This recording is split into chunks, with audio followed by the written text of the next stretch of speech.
En route pour le lac Titicaca, nous traversons la cordillère des Andes et l'altiplano avec ses paysages d'une grande beauté, comme le col de la Raya à 4300 mètres d'altitude.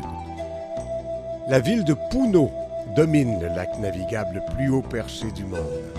Et c'est en pousse-pousse que vous serez amené de votre hôtel jusqu'au port pour une mémorable excursion en bateau à travers les îles du plus grand lac d'Amérique du Sud.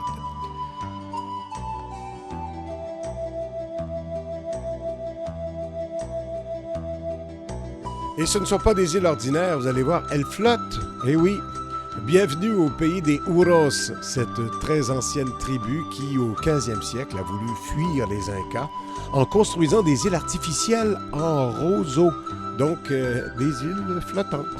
Encore aujourd'hui, tout sur les îles est fait en roseaux, que ce soit les maisons, le mobilier, les objets d'artisanat, même les bateaux, et bien sûr, le sol lui-même qui repose sur des pilotis en troncs d'eucalyptus. On dénombre environ 80 îles et elles sont autosuffisantes avec écoles, magasins, etc. Les habitants sont fiers de leur culture avec leurs costumes flamboyants.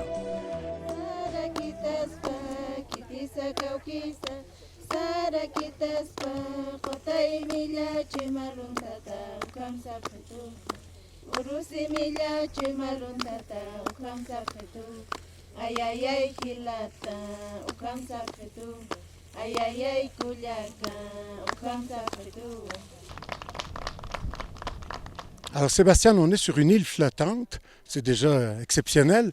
Il y a combien d'îles flottantes? Ils sont ici environ de 87 îles artificielles. Tous sont faits à la main avec le roseau. C'est une augmentation, oui. Il y a depuis 15 ans, par exemple, on avait 40 îles, 45 îles. Aujourd'hui, c'est de 2 fois plus. Une île comme ça prend combien de temps à construire? Pour construire une île comme ça, on prend environ de 2 ans ou 3 ans.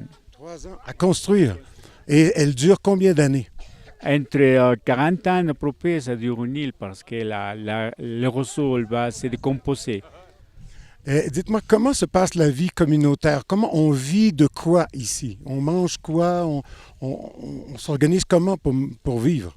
Là, ici, la population, spécifiquement comme activité, ils font la pêche, la truite, la perche aussi, ils font la chasse des oiseaux pour les manger, la poule d'eau principalement. Aussi, ils font les trocs.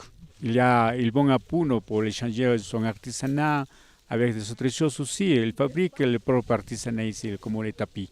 Pour éviter que l'île dérive, est-ce qu'elle est attachée? Oui, l'île est attachée, sinon ils vont essayer d'arriver.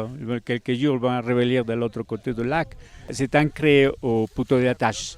Merci beaucoup, Sébastien. Merci beaucoup, monsieur. C'est un plaisir. C'est un plaisir aussi.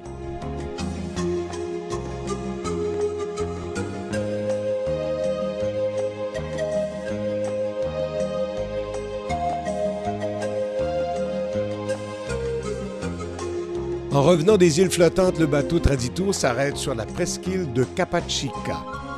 Une fois accosté, on grimpe le sentier qui nous mène à la maison du toujours souriant M. Félix qui nous accueille avec son épouse pour un dîner chez l'habitant.